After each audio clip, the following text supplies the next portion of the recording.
Composé avec l'incertitude, c'est l'enregistrement qui est fait en date du 6 août de l'année 2023. Donc, le sujet est en relation avec mon vécu. Qu'est-ce qui s'est passé dans ma vie dans les derniers jours? En fait, lors de cet été, j'en ai profité pour prendre des vacances, relaxer. J'ai d'ailleurs pris une pause là, de mes activités de diffusion web. Et puis, j'ai fait un petit voyage familial en compagnie de ma mère, ma fille, ensuite également là, de ma compagne, une des amies de ma mère. Et puis, ce qui est arrivé de particulier, c'est que le jour où, dans le fond, nous sommes partis en voyage, donc, c'est un voyage de quelques heures. On est parti de la ville de Québec pour se rendre à Sainte-Luce, qui est une ville à 20 minutes à l'est de Rimouski. Donc, quand que je dis à l'est, c'est dans le fond en se dirigeant vers Matane et pour aller à la plage. Parce qu'il y a une plage que ça s'appelle l'Anse-aux-Coques. On a été voir des photos là, sur le web et on trouvait ça super beau. Donc, on a décidé d'aller là, aller se baigner dans l'eau. Et le jour même, alors qu'on était en auto, en direction de Sainte-Luce, eh bien, ma mère reçoit un téléphone par rapport à l'état de santé de ma grand-mère, qui est âgée de 99 ans. En fait, elle est atteinte pour une troisième fois du fameux virus qu'on entend parler dans les médias là, depuis l'année 2020. Vous savez, ce virus qui a amené des confinements multiples un peu partout dans le monde, bon, ben, elle l'a attrapé une troisième fois, alors qu'elle est en résidence de personnes âgées. Ça faisait quelques jours qu'elle était malade, mais la particularité, c'est qu'en lien avec son état de santé, il y a une infirmière qui contacte ma mère au téléphone alors qu'on est en voiture, on est en direction de Sainte-Luce pour lui dire qu'il faut qu'elle soit hospitalisée par rapport à son état de santé. Et puis, ma mère accepte naturellement qu'elle soit hospitalisée. Et là, par la suite, ça a amené ma mère à réfléchir par rapport à l'état de santé de ma grand-mère. Et dans le fond, par rapport à ça, il n'y avait pas urgence qu'on retourne à Québec où est hospitalisée ma mère, ma grand-mère, pardon, mais ma mère, ça l'a amené à réfléchir. Et puis, dans le fond, par rapport à ça, ben, j'ai ramené ma mère au fait qu'on était en train de voyager et qu'on retourne ou non à Québec. Il n'y avait pas urgence au moment où on a eu cet appel. Et dans le fond, j'ai amené à apprécier, à dire, ben, apprécions le voyage. Parce que là, présentement, elle va être à l'hôpital, elle va recevoir des traitements, donc on n'a pas nécessairement à agir concrètement. Et là, je voyais ma mère qui vivait du stress. Et puis, bon, c'est sûr que rendu à 99 ans, ma grand-mère étant atteinte du cancer du poumon. En fait, ce que je suspecte, c'est parce qu'elle vivait avec mon grand-père qui était un fumeur pendant plusieurs années de son vivant. Lui fumait à l'intérieur, elle a été exposée aux fumées secondaires. C'est peut-être un des facteurs qui l'a amené à développer son cancer du poumon, donc à progression lente. Et puis, dans le fond, là, c'est ça. Elle est atteinte d'une infection pulmonaire là, par rapport au virus, puis elle a le cancer du poumon. Mais c'est sûr que dans le fond, composé avec l'incertitude qui est du sujet de l'enregistrement, c'est que dans la vie, on ne contrôle pas tout. On peut agir à un certain niveau sur certaines choses. Mais des fois, il y a des concours de circonstances qui font en sorte que soit on profite d'un voyage, même si on est dans une situation qui peut être tendue sur le plan familial, parce que là, on apprend qu'elle est hospitalisée, donc son état de santé est pas bon. Mais en même temps, de réfléchir à son état de santé, outre la bénir à distance ou de prier pour elle, il n'y a pas vraiment d'autre chose à faire. Donc, c'est sûr qu'en tant qu'individu, je peux, dans le fond, bénir pour qu'elle vive aussi longtemps qu'elle le veut. Donc, pour supporter sa volonté de vivre, parce qu'aux dernières nouvelles, elle voulait vivre, donc passer à travers ce virus, comme elle l'a déjà fait 2 fois dans le passé. Donc, je peux bénir ça. S'il y a des gens qui m'écoutent, qui s'intéressent, vous pouvez bénir à ma suite pour favoriser la santé de ma grand-mère. Donc, bénir, c'est investir d'énergie, investir de conscience, quelque chose, et ça part du principe que tout est interrelié. Nous ne sommes pas séparés des autres, des individus, des événements. Le passé n'est pas séparé du présent ou même du futur. Ça, c'est au niveau du temps, puis même chose pour rapport à l'espace. En réalité, j'ai une conception unitaire du monde. Et le temps vécu sur le plan psychologique, l'espace vécu sur le plan psychologique sont des réalités relatives, mais dans l'absolu, il y a une seule chose qui réside dans un présent éternel. Et l'unité temporelle est au-delà du temps vécu de manière psychologique, puis l'unité aussi en termes de réalité entre le plan physique, éthérique et les multiples dimensions est en relation avec certaines constatations là, faites par, entre autres, la physique quantique, l'intrication quantique de 2 particules, que même si sont séparées, ils vont interagir pareil ensemble. Donc, ils demeurent interreliés pareil. Donc, le principe derrière mes propos, c'est que nous sommes tous interreliés. Et le point que je voulais faire, c'est pourquoi parler de ce sujet-là présentement. C'est qu'à quelque part, on est lié avec des gens à distance. On peut tout simplement visualiser qu'ils soient fait pour le mieux, mais il ne sert à rien de vivre du stress, de l'anxiété, de la peur.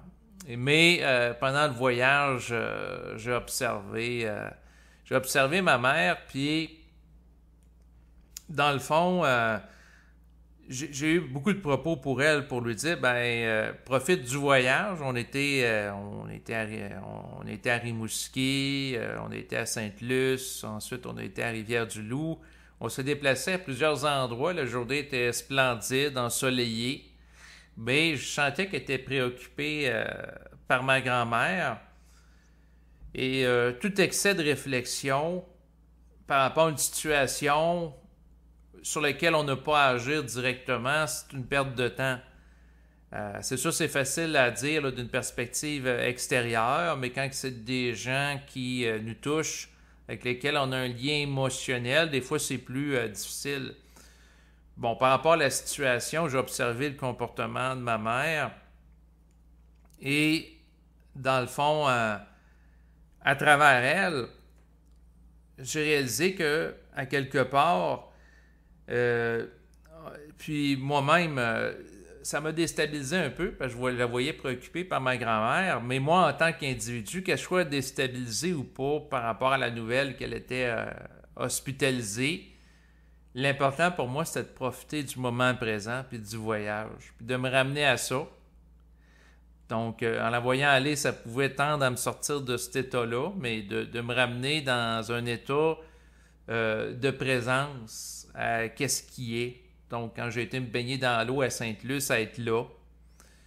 Mais dans la situation présente, c'est sûr que je suis conscient que ma grand-mère peut décéder à tout moment. Puis là, c'est sûr qu'elle rendue à 99 ans, est très avancée en âge, fait que ça devient de plus en plus probable. Mais la particularité de l'événement, c'est que par rapport à un voyage significatif, parce que ça fait au-dessus de 10 ans que je ne l'ai pas amené en voyage, ma mère. Là. Quand que je parle de voyage, c'est plusieurs heures de route, parce qu'entre Québec et Sainte-Luce, on parle d'environ 3 heures et demie de route. Donc, je fais jamais de voyage d'une telle envergure avec ma mère. Et lorsque j'en fais un, il y a une situation de tension qui arrive au même moment. Disons que c'est un concours de circonstances particuliers. Et ça m'a fait penser à il y a plusieurs années. Il était prévu depuis plusieurs semaines que j'ai en voyage là, à Laval. Et le jour qui précède mon voyage, Eh bien, j'ai un accident d'automobile. En fait, il y a une auto qui va rentrer dans le derrière de ma voiture. Je n'ai pas été blessé, là. Il y a eu tout simplement des dégâts à mon véhicule. Mais la particularité, c'est que cet accident-là significatif, parce que des accidents d'auto, j'en ai pas à tous les jours, se déroule à une journée avant celui que je parte en voyage. Fait que soit que le lendemain, donc un voyage qui était significatif pour moi là, de plusieurs heures de route, soit que j'ai peur de reprendre le véhicule automobile parce que j'ai eu un accident, donc chat échaudé craint l'eau chaude, ou je prends pareil l'automobile pour faire mon voyage, et c'est ce qui a été fait. C'était lors de l'année 2012, lors de l'été 2012 pour être plus précis.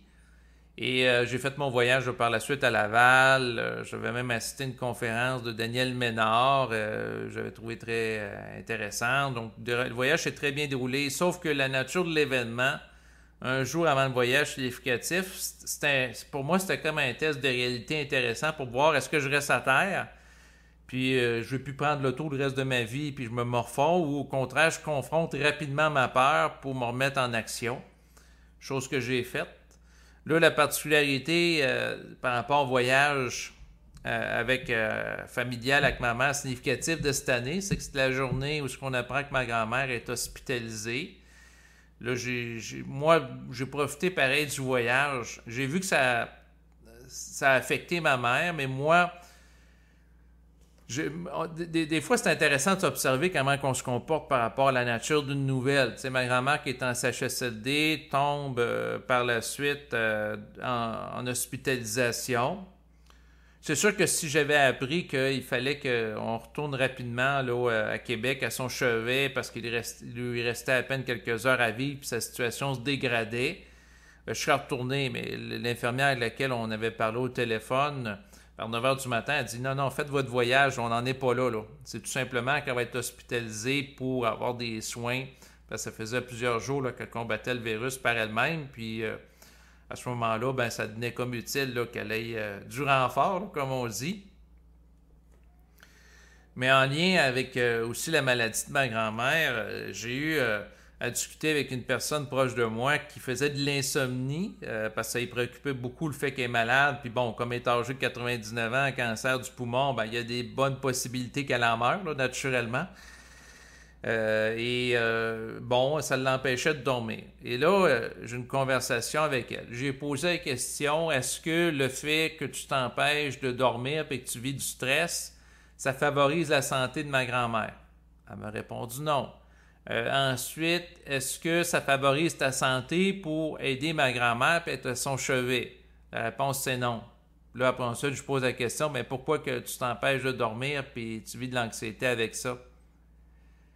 Donc, des fois, en posant des simples questions, ça permet de voir le comportement, s'il est logique ou pas. Donc, la personne proche de moi, que ça l'amenait à vivre de l'insomnie, le fait que ma grand-mère pouvait mourir du virus, ça la préoccupait beaucoup. Et ça aurait pu être d'autres choses. Mais c'est toujours de se poser la question, est-ce que ça aide concrètement la personne concernée? Est-ce que ça nous aide? Non. Bon, mais si ça sert à personne, pourquoi continuer le comportement?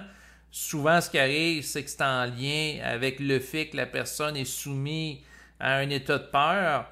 Et pour mettre fin à ça, ben, il faut entrer dans une espèce de combativité psychique pour monter en vibration puis être au-delà de la peur.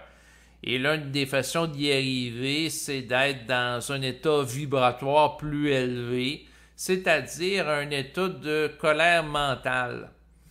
Donc, c'est sûr qu'avec le recul, je regardais cette personne-là qui était dévitalisée par l'anxiété, la peur liée à la possibilité que ma grand-mère meure bientôt, mais pour moi, c'était facile d'observer ça d'une manière extérieure, mais moi, je peux être récupéré par d'autres choses qui m'amènent à vibrer à la peur et l'anxiété. Donc, il faut être sensible par rapport à soi. C'est sûr que des gens qui vont écouter l'enregistrement à présent vont dire, ben regardez, là, elle est âgée de 99 ans. C'est sûr qu'il y a des bonnes possibilités qu'elle meure là, dans les prochains jours. Là, quand on regarde ça avec le recul extérieur, compte tenu de l'espérance de vie, donc c'est totalement logique. Sauf que le point que je veux faire aussi, par rapport à ma grand-mère, c'est qu'au fil du temps, j'ai observé que sa volonté de vivre est très puissante. Dans le sens que la deuxième fois qu'elle a passé à travers le virus, bon, ben, ma compagne était sur le point d'accoucher, elle voulait voir ma fille. Bon, ben, ça lui donnait une motivation. Par la suite, une fois qu'elle était revenue du virus, bon, mon frère, il a aussi une fille, donc voir les deux arrière-petits-enfants, ça peut participer à la volonté de vivre. Donc, quand une personne a des buts, elle a des objectifs, ça peut faire en sorte qu'elle vive davantage. Et au fil du temps, j'en suis venu à la conclusion aussi que ce qui donne du sens en la vie, c'est beaucoup l'aspect relationnel. Et là, la personne auquel je fais allusion, ma grand-mère, est du signe de la balance. Le signe de la balance, c'est le signe de l'harmonie avec les autres, les gens qui aiment beaucoup le relationnel. Moi, je suis Verseau, ascendant balance. J'ai cette dimension-là aussi en termes de programmation astrologique. Mais je sais que c'est vrai aussi pour beaucoup de personnes. La dimension relationnelle, les liens significatifs qu'on peut avoir à d'autres personnes et la volonté de vivre.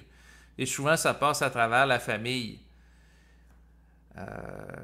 Ou ça peut être la volonté d'accomplir quelque chose de particulier. Mais la volonté a beaucoup d'impact. Elle, ma grand-mère, elle croit en Dieu. Et c'est sûr que si la personne croit fermement que Dieu est là pour l'aider, la supporter, bien, il est possible que par une forme d'effet placebo particulier, ça favorise sa santé, à la différence que l'autre personne qui ne va pas adhérer à la croyance en Dieu ou qui n'a pas d'individu significatif dans sa vie. D'ailleurs, il y a des gens qui vont mourir, et j'avais discuté de ça à plusieurs reprises avec des personnes de mon entourage, suite au décès de leur conjoint ou conjointe. Donc, il y a des personnes âgées qui, lorsque leur mari ou leur conjointe décède, quelques mois à peine après, vont se mettre à mourir. Pourquoi? Ben, parce que si l'individu qui était significatif dans leur vie n'est plus là, il y en a qui vont perdre leur raison de vie puis ils vont se laisser dépérir. Ils vont être déprimés. Ça peut amener un affaiblissement de leur système immunitaire aussi. Donc, ça peut avoir de l'impact. C'est intéressant à regarder et étudier comme phénomène. Sinon, bien, c'est sûr que dans notre vie, on a à composer avec de l'incertitude. On peut partir en voyage, puis ça se peut que pendant le voyage, quelqu'un de proche de nous meure ou pas. Et là, c'est sûr que par rapport au voyage, quoique ma grand-mère, en tant que telle, l'infirmière ne disait pas qu'elle était à l'article de la mort, là, mais bon, elle était rendue hospitalisée, c'est parce que son état de santé n'était pas bien, là. C'est sûr que ça peut nous amener à réfléchir, à savoir est-ce qu'elle va mourir ou non pendant le voyage. Là, tomber dans des jeux de réflexion extrêmement énergivores. Mais ça apporte rien. Il faut être capable de se recentrer. Le défi par rapport au voyage, ben, c'était de regarder ma mère qui était préoccupée par ma grand-mère qui était malade en particulier. Puis d'être capable d'apprécier, d'être présent. Quand j'ai été me baigner à Sainte-Luce, de me tremper les pieds dans l'eau puis être totalement là, c'est de l'eau froide. Donc ça amène la sécrétion d'endorphine, qui est une hormone qui amène un état de bonheur, un état de bien-être. Donc, d'avoir les pieds trempés dans l'eau froide, là, vous pouvez faire ça chez vous, là, dans votre bain. Là, vous n'êtes pas obligé là, de parcourir plusieurs heures de route pour aller à une plage. Bon, ben c'est quelque chose qui peut se faire de tout simple et qui amène un état agréable. Et en passant, s'il y a des gens qui veulent aller à Sainte-Luce, ce qui est intéressant de savoir, c'est qu'aujourd'hui, là, ils sont rendus avec un système de stationnement payant. Donc, les stationnements qui autrefois étaient gratuits là, sur le bord de l'eau, là, il y en avait plusieurs. Bon, ben, là, il faut rentrer dans un appareil, le numéro de plaque, et puis là, ça coûtait en 2023, là, c'est 1$ par demi-heure, ce qui revient à 2$ de l'heure, entre 9h et 17h. Donc, le stationnement public, là. Donc, ça a été un petit peu l'irritant, là. Avant, c'était gratuit, là, c'est payant, mais bon. Ça fait partie de la vie. Dans un autre ordre d'idée, je voulais profiter de l'enregistrement d'aujourd'hui pour vous faire une suggestion de séries télévisées à visionner. Donc, s'il y a des cinéphiles parmi vous, la suggestion, c'est par rapport à la série qui s'appelle Manifeste en anglais ou Turbulence en français québécois. Donc, c'est une télésérie de plusieurs saisons que vous pouvez retrouver sur Netflix. Pourquoi que je vous la propose? Bien, j'ai commencé à l'écouter il y a quelques jours et je dévore là, littéralement là, les différents épisodes. Donc, je les trouve très intéressants.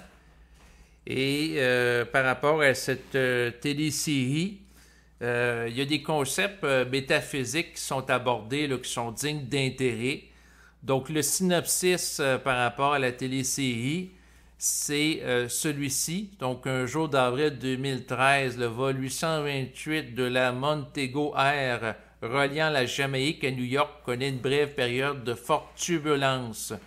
Quand ils atterrissent, les passagers et les membres de l'équipage apprennent de la part de la NASA que plus de 5 ans et demi se sont écoulés, période au cours de laquelle ils ont été présumés morts.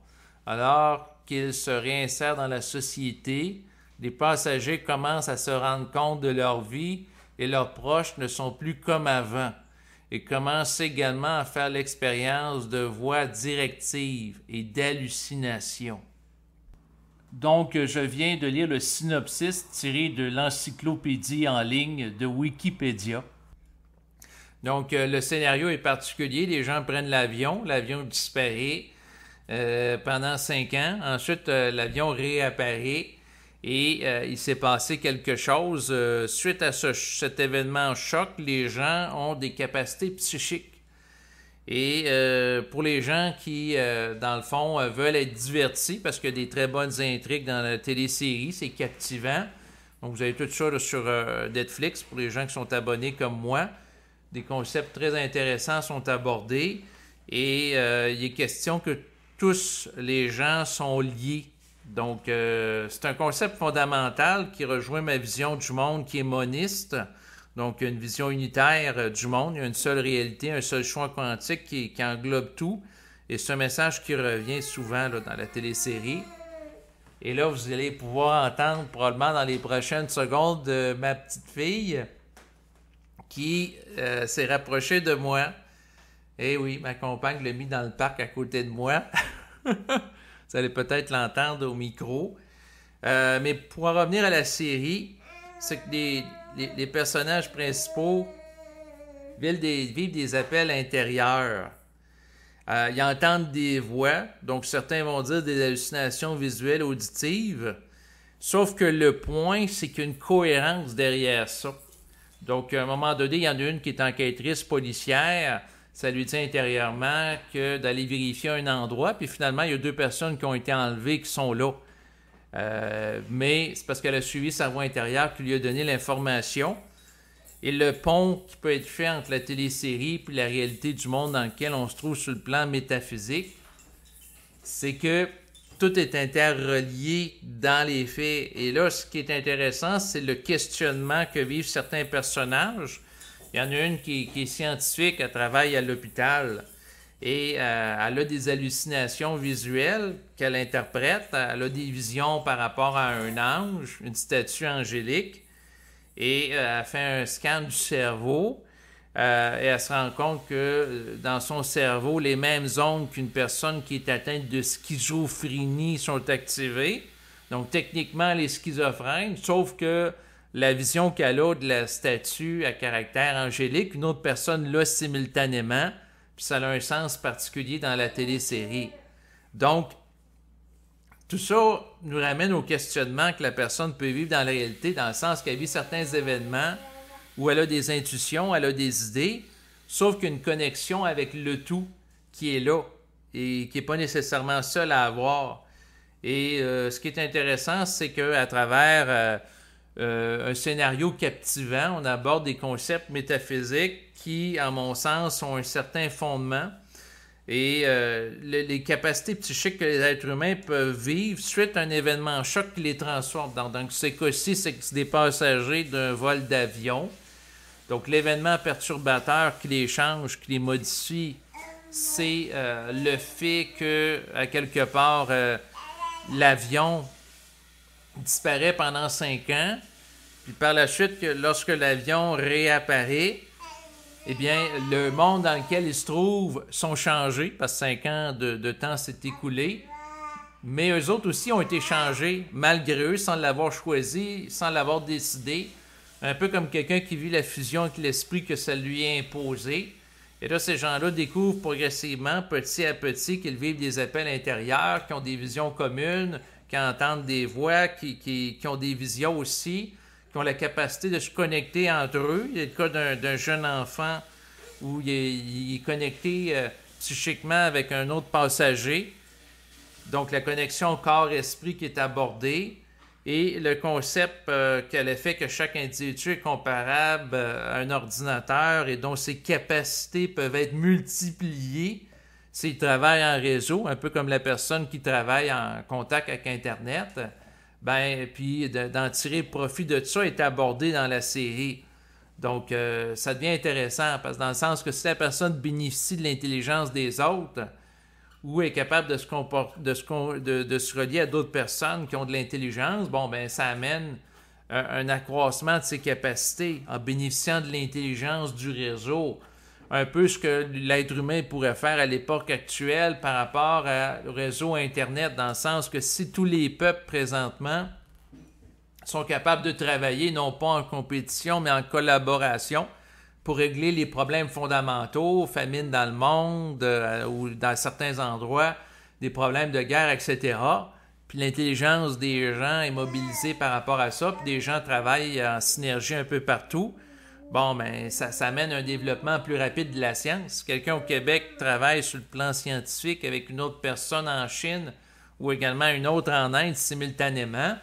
Par-delà, parce que la technologie abolit le réseau, la frontière de l'espace et du temps, dans le sens que quelqu'un au Québec peut travailler en collaboration avec une autre personne en Inde.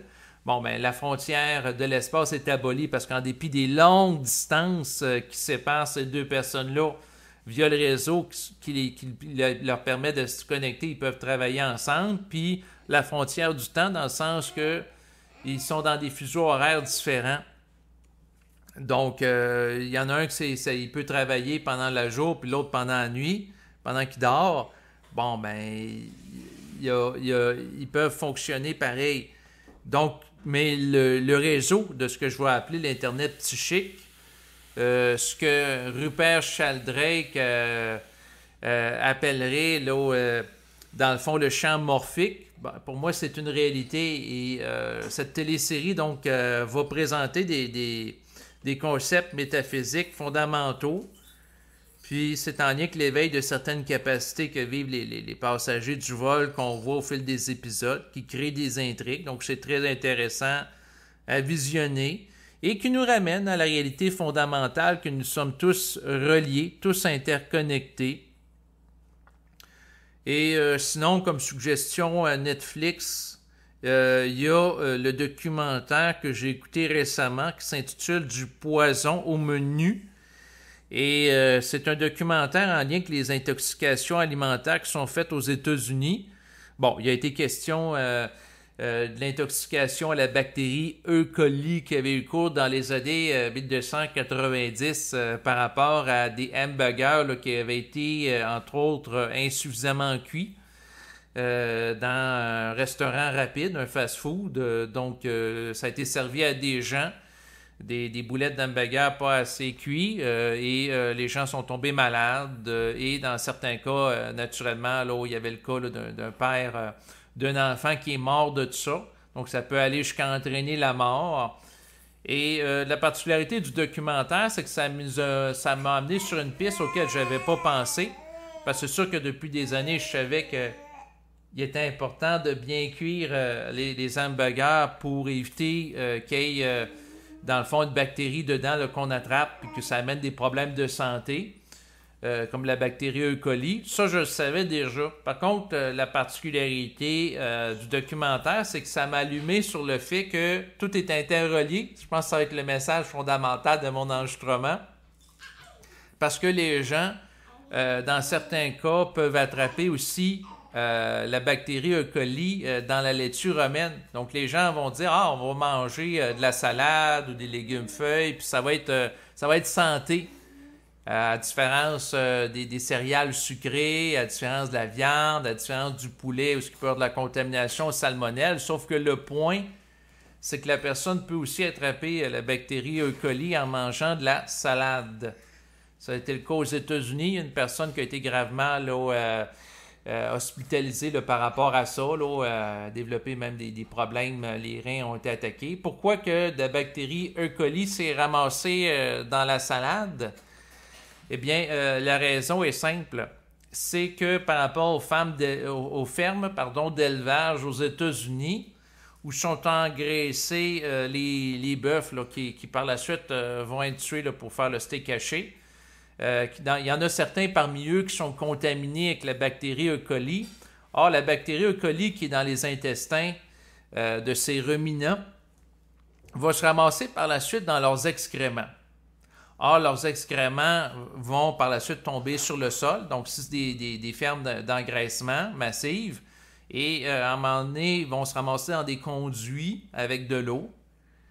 Et l'eau, qui va former une forme de lisier, va être utilisée par la suite pour engraisser le sol et arroser aussi les champs où est cultivée de la laitue romaine aux États-Unis. Donc, il y avait des fermes d'engraissage, puis ensuite, quelques mètres proches des lieux où le fumier était utilisé pour, pour faire pousser de la laitue.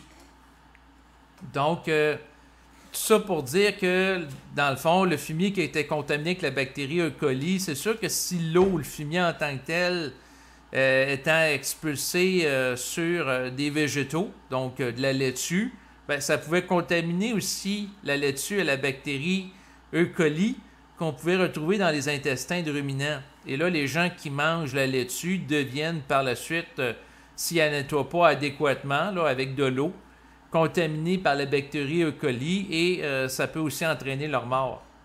Donc tout ça pour dire que tout est interrelié et qu'à quelque part, il faut avoir une vision systémique du monde à plusieurs niveaux.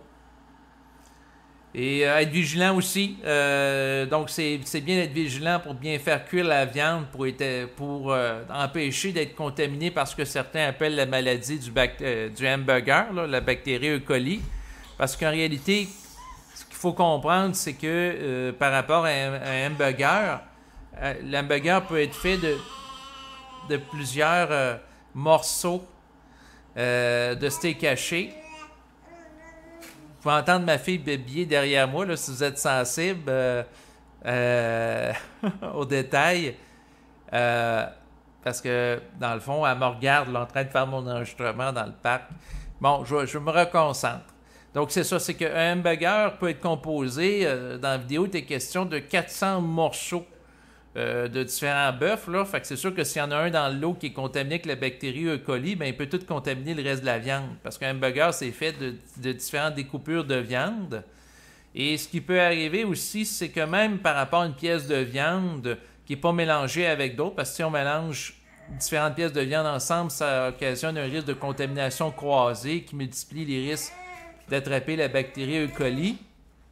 Même si c'est un morceau de viande qui est tout seul, il peut avoir un risque pareil, puis qui n'est pas en contact avec d'autres morceaux de viande qui sont contaminés par la bactérie E. coli, étant donné que si, par exemple, dans le fond, la personne qui va couper le morceau de viande, qu'elle découpe, accroche malencontreusement l'intestin, donne un couteau dans l'intestin, puis dans l'intestin du bœuf qui a la bactérie E. coli, bon, ben, par la suite, il reprend le même couteau, puis il découpe un morceau du bœuf, bon, ben, il peut le contaminer avec la bactérie E. coli.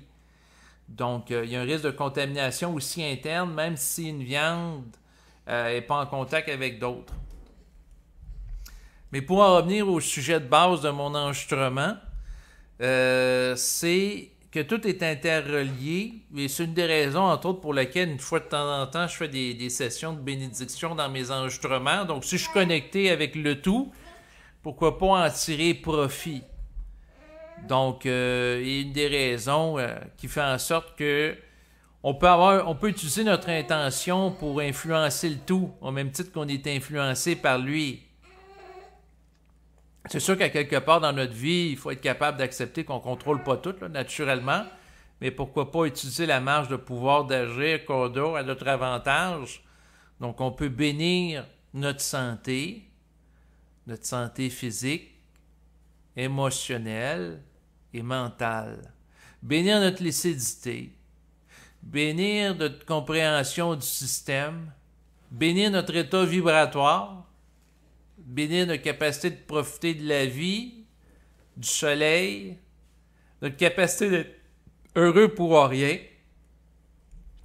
On peut bénir aussi des gens de notre entourage, comme présentement je bénis la croissance saine de ma jeune fille, sa santé, le développement de ses potentialités, de son intelligence. Et quand on bénit quelqu'un d'autre, idéalement, c'est de se rappeler que l'autre, au sens absolu, n'est qu'une partie de nous-mêmes, dans le sens qu'on est tous interreliés, qu'il y a une seule chose dans l'univers, et de faire aux autres ce qu'on aimerait qu'on nous fasse. Donc, si ma grand-mère veut vivre et je bénis sa santé, est-ce que c'est souhaitable à mon échelle que ma santé soit bénie? Si la réponse est oui, bon, ben pourquoi pas le faire? Parce que tout peut nous revenir à un certain niveau.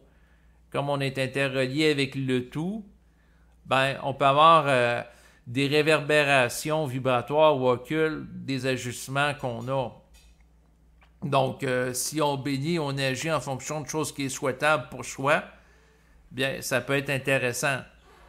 Et comme bénédiction, ben, je peux bénir le fonctionnement adéquat de mes différents organes de mon corps, les poumons, le cerveau, le cœur, les reins, la gorge, ma capacité de communication, ma masse musculaire. Bénir, c'est amplifié. Donc, dans mon cas, je voulais être un peu plus musclé. Fait que c'est sûr, je peux m'entraîner davantage sur le plan physique, mais je peux bénir aussi ma masse musculaire pour qu'elle augmente. Mais surtout, ce que je vais bénir, c'est la paix de mon esprit. Donc, bénir ma capacité d'être dans un état psychique pacifié. En dépit de tout ce qui peut arriver, donc peut-être dans quelques jours, ma grand-mère va continuer à vivre, soit que, comme j'expliquais à ma mère, soit qu'elle passe, ma grand-mère, ou elle trépasse. On est dans un point de tension, parce qu'elle est hospitalisée à l'hôpital. Donc, soit sa santé va se rétablir, ou elle va mourir. Mais ce que j'ai à faire dans tous les cas, c'est d'accepter ce qui est. C'est sûr qu'en tant qu'ego, elle est rendue à 99 ans et dans environ 2 mois, elle va être rendue à 100 ans. Fait que c'est sûr qu'en tant qu'ego, j'aimerais qu'elle vive encore pour se rendre à 100 ans parce que sa mère, elle s'est rendue à 99 ans et 11 mois et sa sœur 99 ans et quelques mois. Là, je me suis dit pourquoi pas, à la différence de ces deux personnes qui ont quand même vécu longtemps, qu'elles se rendent à 100 ans. Donc, pour aller un peu plus loin. Mais bon, ça y appartient. Là, elle va se rendre ou non à 100 ans, là, dans l'absolu. Mais en même temps, ben, si elle veut continuer à vivre, pourquoi pas la supporter dans son mouvement, en la bénissant. Donc, vous êtes également bienvenus pour la bénir en ce moment fatidique. Et sur ces considérations, bien écoutez, je vais vous laisser. Je vais vous souhaiter une belle fin de journée et je vous dis à bientôt. Au revoir.